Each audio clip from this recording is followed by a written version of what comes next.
Common catenary. तो what is common catenary, पहले इसी बात पे फोकस कर लेते हैं। अगर हमारे पास दो वर्टिकल लाइन दी गई हो,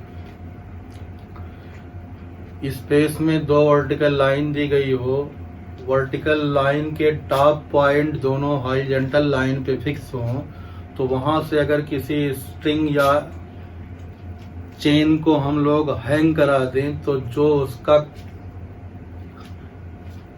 शेप होगा, जो कर्व बनेगा उस स्ट्रिंग या चेन से, उसे हम लोग कहते हैं कॉमन कैटनरी।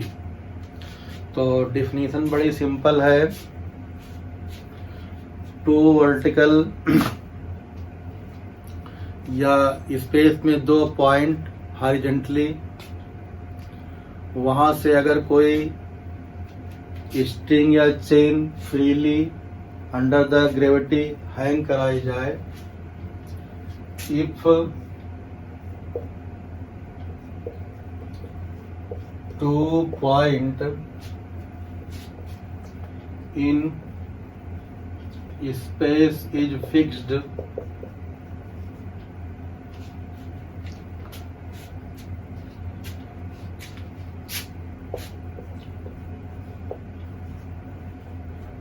horizontally, क्या हो ये, horizontally हो। if two point in space is fixed, a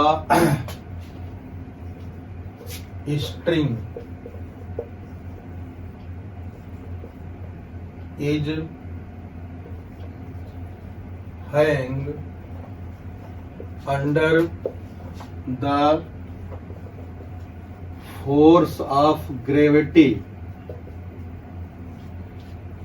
सिर्फ ग्रेविटी का फोर्स हो, उसमें कोई चेन या कोई जो है स्लाइडिंग ऑब्जेक्ट तो उस चेन में न लगाया गया हो। If two point in space is fixed horizontally, a string is hang under the force of gravity, then the shape of given string is known as common catenary.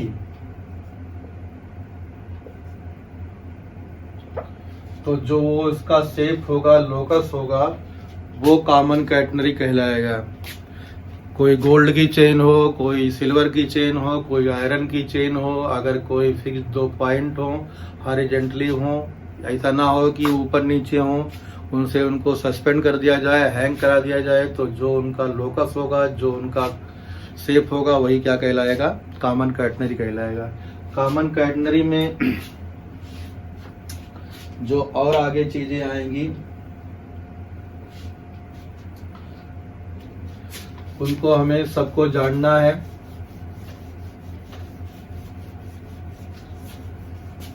छोटी छोटी बात को अगर हम जान जाएंगे तो चैप्टर कुछ नहीं है। जो भी हो 8 नंबर, 7 नंबर, 6 नंबर जितने का आने वाला है सब सॉल्व कर लोगे। लेकिन सबसे बड़ा मुद्दा ये है कि हर छोटी चीज को जानना जरूरी है। उसका 2 रास्ता है, या तो किताब को 4-5 बार पढ़ो और कॉपी किताब लेके लिखो, या दूसरा रास्ता है किसी दिए गए इस तरह के वीडियो को किसी के देखो, तो जिसको जानते हो उसका वीडियो देखो, या किसी दूसरे का देखना वो देखो।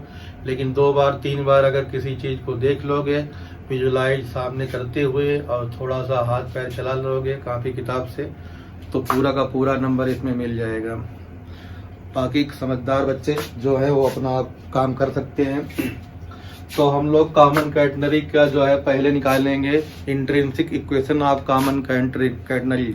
अब इंट्रिंसिक इक्वेशन के सिस्टम में ज़्यादा कुछ सोचने वाली या परेशानी वाली बात नहीं है। सिर्फ ये देखना है कि what is the ratio of what is the equation of common catenary in term of small S. जो एस होता है वो आर्क होती है, ठीक। तो तो आर्क के फॉर्म में क्या होगा इसका इक्वेशन वो बताना है।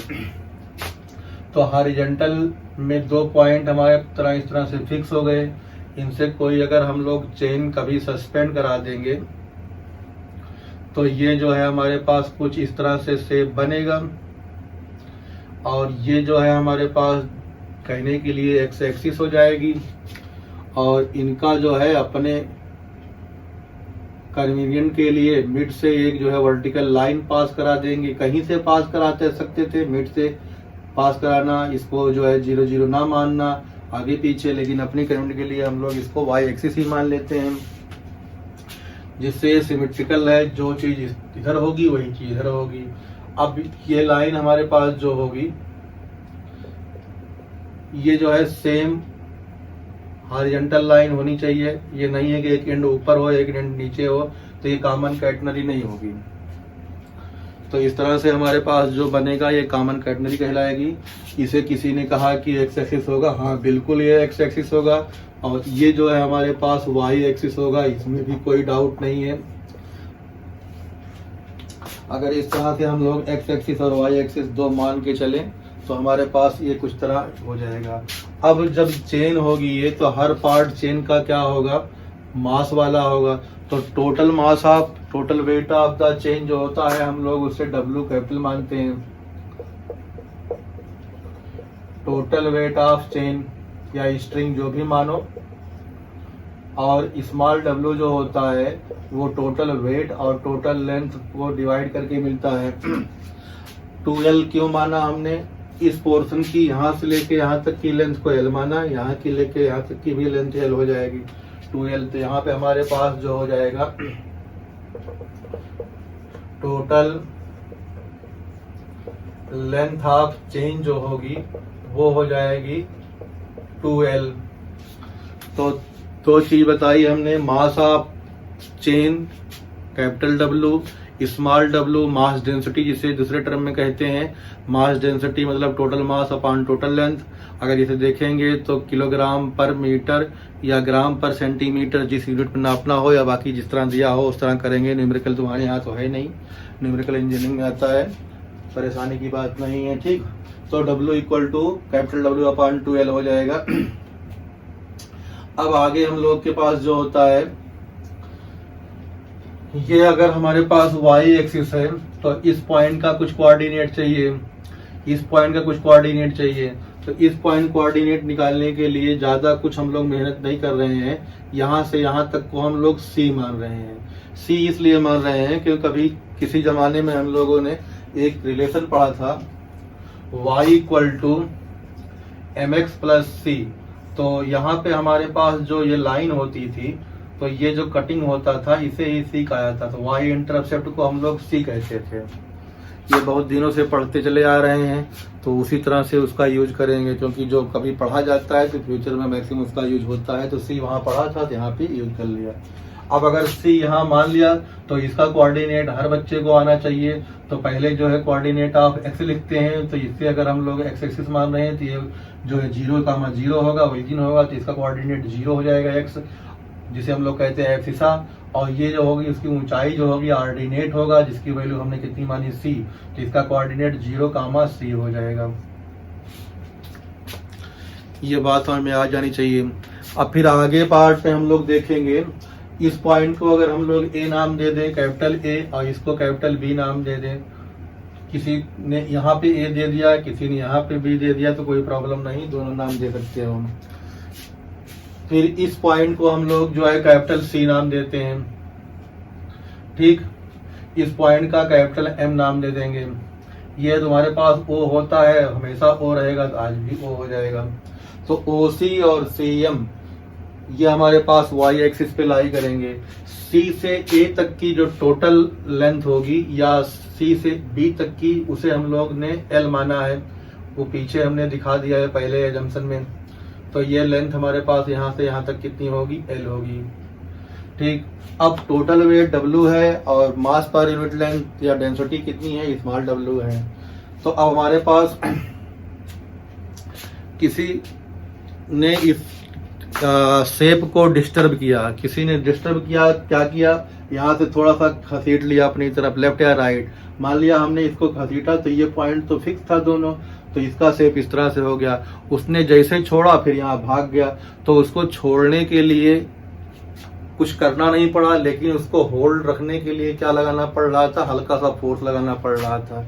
तो जैसे फोर्स का कॉन्सेप्ट हमारे पास आया, इसका मतलब क्या रहा होगा, इसमें कोई ना कोई टेंशन काम कर रही होगी। तो जहां वो पकड़ा था या जहां पे उसने टच किया था, जिसको घसीट के अपनी तरफ जो है कुछ देर होल्ड किया था, उस पॉइंट का नाम अगर किसी दिन हमने पी दे दिया, इस पॉइंट का नाम अगर हमने पी दे दिया, तो पी से एक हम लोग टेंजेंट बनाएंगे, वो लाइन जो पी से कर्व को टच करती हुई एक्स एक्सिस की तरफ बढ़ाई जाए। तो ये हमारे पास पी से एक लाइन बना दी गई, जो एक्चुअल में क्या है, टेंजेंट है। अब टेंजेंट जिस तरह से बढ़ाई गई तो कभी ना कभी एक्स एक्सिस को टच करेगी। जब एक्स एक्सिस को टच करेगी तो लोगों ने कहा है कि the angle between x axis and tangent for any point कितना होता है, साई होता है। तो यहाँ पे इस एंगल को हम लोग साई नाम दे देंगे। ठीक, अब ये साई होने के बाद जो है आगे का हमारे पास ये हो जाएगा कि साई कहाँ कहाँ एंगल बनेगा, तो हम बना लेंगे। साई की वैल्यू dy अपन dx भी होती है, या m की वैल्यू जो है tan साई के बराबर होगी, ये सब पता है हमें। अब इसके आगे हमारे पास देखो P पॉइंट जो था तो P पॉइंट से जब किसी ने चेन को अपनी तरफ होल्ड करके रखा था, तो वहां पे उसको फोर्स लगाना था। तो फोर्स लगाना था मतलब कुछ ताकत उसको लगानी होगी, तो यहाँ पे वो क्या रहा होगा, टेंशन रहा होगा। तो टेंशन के लिए हमारे पास इसमें जो है हम लोग क्या लिख देंगे, कैपिटल टी। यहाँ से, अब यहाँ से लेके यहाँ तक की कुछ लेंथ हम लोग मानेंगे। इस लेंथ को जो है थोड़ी देर के लिए हम लोग आर्क लेंथ को एस मान ले रहे हैं। तो हमारे पास एक चीज हुआ, length of CP equal to कितनी हो गई, एस हो गई। ठीक, अब सीपी का जो वेट आएगा या मास जो आएगा, किसका, mass of CP part of the string, तो डब्ल्यू एस हो जाएगा। ये तो पता ही है ना कि यूनिट मास का जो लेंथ होता, यूनिट मास की जो वैल्यू होती है लेंथ से मल्टीप्लाई कर दें तो उस दिए गए लेंथ का टोटल वेट हो जाएगा। यूनिटरी मेथड से भी कर सकते हो या और जो है डेंसिटी के फॉर्म में भी कर सकते हो। तो ये हमारे पास डब्ल्यू एस कौन सा हो गया, सीपी की वैल्यू, सीपी के जो वेट होगा या मास होगा या गया स्प्रिंग के पोर्शन का या स्ट्रिंग की।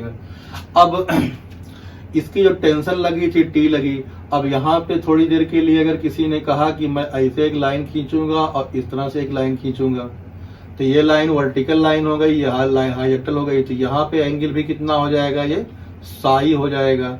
तो जहाँ पे एंगल साई बनता है, अगर किसी चीज को हमें कंपोनेंट करना हो, उस पॉइंट पे किसी चीज का कंपोनेंट करना हो, तो एंगल की तरफ कास आता है और opposite to the angle 90 degree पे क्या आता है, साइन आता है। तो अगर इस टेंशन का कंपोनेंट करेंगे तो टेंशन कैंसिल आउट होगी, यहाँ पे आ जाएगा टी कास साई और यहाँ पे आ जाएगा टी साइन साई। तो लगने वाली टेंशन टी को हमने रिजॉल्व कर लिया, एक लेफ्ट में या हॉरिजॉन्टल कंपोनेंट आ गया टी का साई और एक आ गया टी साइन साई। अब उसके बाद हमारे पास जो है कैपिटल सी या सी पॉइंट पर, इस पॉइंट पर जो है देखेंगे, अगर भूले से कभी ये धीरे से पॉइंट जो है यहाँ पे होता तो ये रस्सी क्या हो जाती या टेंशन इसमें क्या हो जाता, जीरो हो जाता स्ट्रिंग में। तो इसका मतलब जो इसमें जीरो हो जा रहा है, तो जितने ऊपर होगा तो इसमें कुछ ना कुछ टेंशन होगा। इस टेंशन को होल्ड करने के लिए अगर हम लोग देखेंगे तो यहाँ इसको नीचे यहाँ पे करने पे हो रहा है जीरो ना, तो इसमें भी हमारे पास वही चीज आएगी। तो यहाँ पे थोड़ी देर के लिए हम लोग जो है कोई नया नोटेशन दे दें या कुछ नाम दे दें। वहाँ पे टी दिया है तो टी नॉट दे दें। अब टी नॉट की जो वैल्यू होगी एक्चुअल में किसके बराबर होगी, ये तुम्हें देखना है। तो टी नॉट जो है होल्ड किए हुए है इतनी ऊंचाई को, तो अगर ये ऊंचाई, ये स्प्रिंग या स्ट्रिंग यहाँ पे इतनी और होती तो इस पे जो है हमारे पास क्या होता, टेंशन जीरो हो जाती। अगर जीरो होती सी हाइट पे तो सी हाइट से मल्टीप्लाई कर देंगे डब्ल्यू में, तो वो उसके वेट के बराबर हो जाएगी। तो ये हमारे पास जो होता है डब्ल्यू सी के बराबर होता है। ये तुम्हें याद रखना पड़ता है। क्यों हुआ, कोशिश तो की हमने समझाने के लिए, अगर नहीं समझ में आता है तो इसको याद रख लो। ठीक, अभी आगे क्वेश्चन जो है कुछ एक दो करेंगे तो वहां से लॉजिक जो है अपने आप बनती जाएगी कि हाँ कि यार इसीलिए यहाँ पे जो है C इंटू डब्ल्यू हो गया, C पॉइंट पर टेंशन। ठीक, अगर हम लोग यहाँ पे देखें तो इसकी लेंथ कितनी थी, S इंटू डब्ल्यू थी, तो वहां पे निकला। तो अगर हॉरिजॉन्टल होती तो वो तो, लेकिन ऊपर नीचे थी तो 2 कंपोनेंट आ गया उसका। तो यह हमारे पास डब्ल्यू सी की वैल्यू आ गई T0 के बराबर। अब स्प्रिंग जो है, बार बार स्प्रिंग क्यों आ रहा है, स्प्रिंग जो है हमारे पास कुछ इस तरह से है, ना तो ऊपर जा रही है ना लेफ्ट राइट जा रही है। तो हम लोग इक्विलिब्रियम कंडीशन इसको मान सकते हैं। तो इक्विलिब्रियम कंडीशन में कितने फोर्स लग रहे हैं उन फोर्सों को हमें देखना पड़ता है। तो हमारे पास जो है अब एक फोर्स जो है T0 का लग गया, एक T साइन साई का, एक T cos साई का। तो अब यहाँ पे एक जो पोर्शन था C और P, इसमें भी कुछ वेट था, उसको हमने पहले लिखा है WS। तो वो लगभग इनके कहीं मिडिल पे काम करेगा। तो मिडिल पे काम करेगा तो इस तरह से जो हम लोग बढ़ाएंगे लाइन ऑफ एक्शन, ये हम लोग जो है पहले पढ़ते थे स्टैटिक्स में, अभी चैप्टर खत्म हो गया है। तो यहाँ से हमारे पास लगभग जो है इस तरह से काम करेगा ये। तो ये जो इसका वेट होगा कितना होगा यहाँ पे इसकी लेंथ इंटू डब्लू। तो इसकी लेंथ कितनी है, S है, और W हो जाएगा यहाँ पे। तो ये SW हो गया, S लेंथ पे लगने वाला वेट डाउनवर्ड का। तो हमारे पास जो है 4 फोर्स दिखाई पड़ रहे होंगे, एक दूसरे से न्यूट्रलाइज होंगे 2 सेट में। तो वर्टिकल डायरेक्शन में मोमेंट नहीं हो रहा है, तो ऊपर की तरफ करने वाला फोर्स कौन सा काम है, T साइन साई। नीचे काम करने वाला फोर्स कौन सा है, W और S है। तो उसको बैलेंस किया तो T sine psi equal to WS हो गया। इक्वेशन नंबर इसे 1 मान लिए।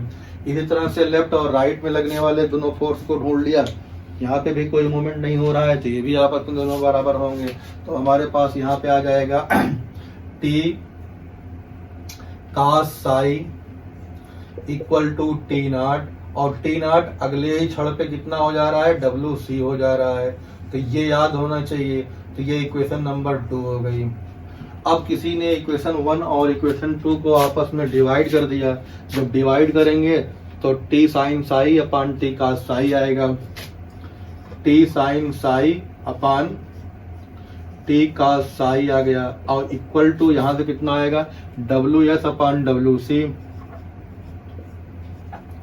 W से कैंसिल, T से कैंसिल, तो साइन अपान कास कितना होता है, tan। तो tan साई इक्वल टू कितना हो गया, S अपान C। तो S इक्वल टू कितना हो जाएगा, C tan Sai.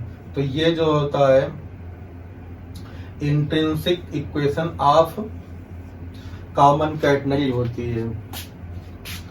Relation between S and Sai angle जो होता है वो कहलाता है इंट्रिंसिक इक्वेशन। तो ये हम लोग ने पहले पढ़ा है, तो कुछ चीजें जो पढ़ी गई है उसको बार बार यहाँ आती रहेंगी, तो वो याद तो करना ही है। ठीक, क्वेश्चन भी उसके आते रहते हैं, मिक्स होते रहते हैं, फर्स्ट की बहुत चीजें यहाँ रिपीट होंगी। तो ये एक फॉर्म आ गया हमारे पास, किसी कॉमन कैटनरी का इंट्रिंसिक इक्वेशन कितना हो गया, S equal to C tan psi हो गया। साई जानते हो टेंजेंट और एक्स एक्सिस से बने हुए एंगल कहते हैं। C क्या है, पैरामीटर है, जहाँ y equal to mx plus c में c पहले सुन चुके हैं, यहाँ पे इसको पैरामीटर मानते हैं। S क्या होता है, लेंथ ऑफ आर्क होती है। अब दूसरा काम इसमें करना है हम लोग को,